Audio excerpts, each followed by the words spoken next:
बेटा अब हम इसका थर्ड कंपोनेंट देखते हैं, क्रोमेटिन फाइबर। क्रोमेटिन फाइबर क्या होता है? जो इसके अंदर जो thread like untangle mass of the DNA and protein present है उसको हम क्या बोलेंगे? Chromatin fibre. ये क्रोमेटिन फाइबर जो है बेटा ये क्या होता है? ये नेचर में होता है न्यूक्लियोप्रोटीन। न्यूक्लियोप्रोटीन मतलब ये किसका बना होता है? न्यूक्लिक एसिड का और प्रोटीन का। न्यूक्लिक एसिड इसमें दोनों हो सकते हैं, डीएनए और आरएनए, पर मोस्टली इसमें क्या रहेगा? आपको डीएनए मिलेगा। और प्रोटीन इसमें आपको मिलेगा हिस्टोन प्रोटीन और कुछ मिलेंगे आपको नॉन हिस्टोन प्रोटीन। कुछ मिलेंगे आपको हिस्टोन प्रोटीन और कुछ मिलेंगे आपको नॉन हिस्टोन प्रोटीन। तो इससे भी क्या हमारा क्या बनता है? न्यूक्लियोप्रोटीन बनता है। और न्यूक्लियोप्रोटीन क्या है? Chromatin fibre. और जब ये कंडेंस होता है इसमें डिवाइडिंग सेल में, तो इसको हम कहते हैं क्रोमोसोम। क्रोमोसोम जिसका मतलब होता है कलर्ड बॉडीज। कलर्ड बॉडीज, ठीक है। डिवाइडिंग सेल्स में कंडेंस होता है तो ये क्या बनाता है? हमारा क्रोमोसोम, जो कैसा होता है? Coloured body. कलर्ड बॉडी जो कलर्ड बॉडी जो कलर आता है जो। तो बेटा जो हमारा जो उसके बाद एक स्ट्रक्चर और बच गया, उसका नाम है हमारा न्यूक्लियोलस। न्यूक्लियोलस ये भी डार्कली स्टेन्ड बॉडी है जो न्यूक्लियस के अंदर प्रेजेंट है और इसके ऊपर कोई भी कवरिंग नहीं होती है। इसके ऊपर कोई भी कवरिंग नहीं होती, इसलिए हम क्या कहेंगे कि जो न्यूक्लियोलस का कंटेंट है वो न्यूक्लियोप्लाज्म के ही साथ में मिक्स रहता है, ठीक है। तो न्यूक्लियोलस ज्यादातर सेल्स में ये भी एक मिलेगा। तो इसका फंक्शन होता है आरआरएनए सिंथेसिस, मतलब आरआरएनए ये बनाता है। और बेटा जो भी सेल्स प्रोटीन फॉर्मेशन में ज्यादा एक्टिवली पार्टिसिपेट करती हैं उन सेल्स के अंदर न्यूक्लियोलस हमेशा न्यूक्लियस में 3, 4 या उससे भी ज्यादा मात्रा में प्रेजेंट होता है। देखो पहला न्यूक्लियर एनवलप थी, आउटर मोस्ट बाउंड्री थी न्यूक्लियस की, जिसके अंदर outer nuclear membrane, inner nuclear membrane और पेरीन्यूक्लियर स्पेस प्रेजेंट थे। उसके अंदर जगह जगह पे छेद हैं, उसको बोलेंगे हम न्यूक्लियर कोर। उसके बाद न्यूक्लियोप्लाज्म जो फ्लूइड भरा होता है उसको हम बोलते हैं न्यूक्लियोप्लाज्म।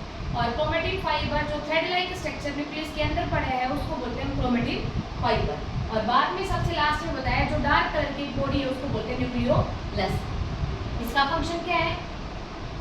साइटोप्लाज्म को न्यूक्लियोप्लाज्म से अलग करना। इसका फंक्शन क्या है? इसके अंदर हमारा क्रोमेटिन फाइबर और न्यूक्लियोलस प्रेजेंट होता है। क्रोमेटिन फाइबर का क्या फंक्शन है?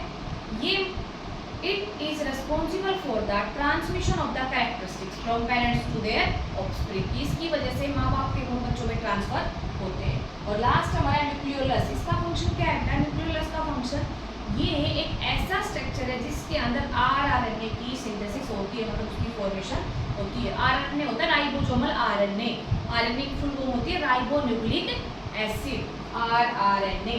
तो अगर हम इस स्ट्रक्चर की बात करते हैं तो ये हमारा न्यूक्लियोलस प्रेजेंट है, ये क्रोमेटिन फाइबर है, न्यूक्लियर कोर है, perinuclear space, inner nuclear membrane, outer nuclear membrane. इसका फंक्शन क्या होता है?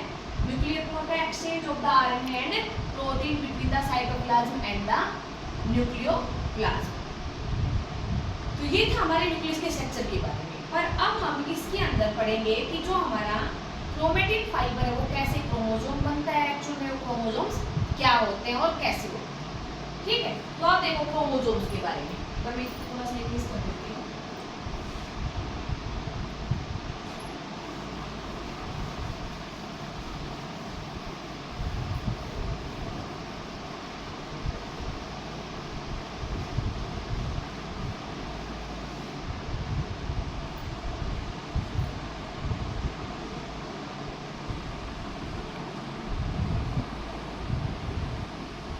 अगर हम ह्यूमन सेल की बात करते हैं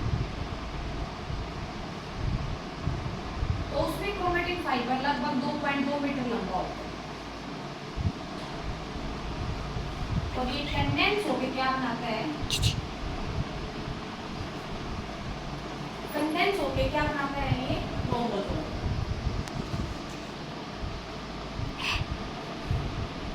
कितने क्रोमोसोम? 46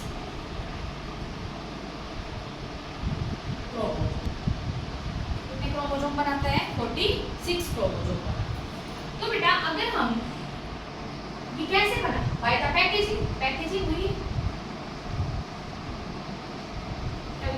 पैकेजिंग, जिसकी वजह से क्या बना देता है 46 क्रोमोसोम। किसमें?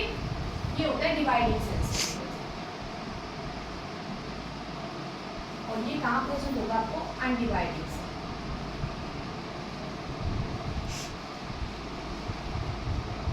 क्रोमोसोम है कुछ इस तरह से प्रेजेंट होगा।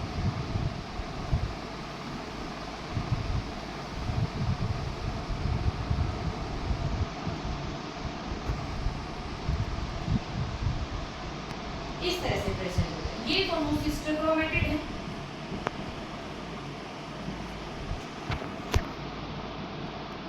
ये इसका सेंट्रोमियर है। सेंट्रोमियर के दोनों साइड में डिस्क शेप का स्ट्रक्चर उसको बोलते हैं काइनेटोकोर प्लेट।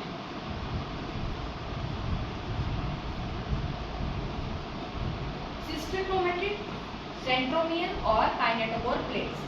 ये और ये जो इसके एंड है इनको बोलते हैं हम टीलोमियर। क्या बोलते हैं? टीलोमियर। टीलोमियर होते हैं एंड ऑफ द क्रोमोसोम। और सेंट्रोमियर क्या है? इसका सेंटर है जहां पे सिस्टर क्रोमेटिड जुड़ जाती है, जहां पे दोनों सिस्टर क्रोमेटिड अटैच होती है। काइनेटोकोर प्लेट, यहाँ पे कौन अटैच होगा? Spindle fibres.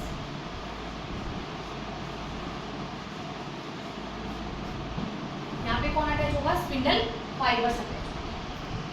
सिस्टर क्रोमेटिड क्या होती है? इन दोनों के अंदर जो सीक्वेंस होती है डीएनए की, क्या रहेगी? दूसरे के सेम रहेगी। ये कब बनता है? डीएनए रेप्लिकेशन के दौरान ये बनते हैं। ये हमारा क्रोमोसोम के बारे में था, न्यूक्लियस के बारे में था, न्यूक्लियस के कंपोनेंट के बारे में था। अच्छा, न्यूक्लियस के अंदर से अगर सेल में देखा जाए तो एक सेल में एक ही न्यूक्लियस होता है। कुछ सेल्स हैं जैसे पैरामीशियम है, बाइन्यूक्लिएट होता है। टैपेटम सेल्स है, टैपेटल सेल्स मल्टी न्यूक्लिएट होती हैं।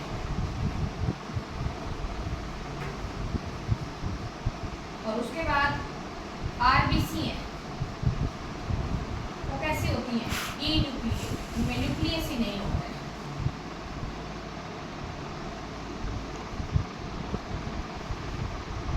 ऐसे होते हैं ई न्यूक्लिएट। तो बेटा आज आप इसके बारे में पूरा पढ़ लेना। नेक्स्ट हम कंटिन्यू नेक्स्ट लेक्चर में करेंगे। उसको ध्यान से पढ़ना। कोई भी कंफ्यूजन हो तो मेरे से डिस्कस कर लेना। किसी ने नोट्स नहीं बनाए तो अपने नोट्स भी जरूर बनाना। Thank you.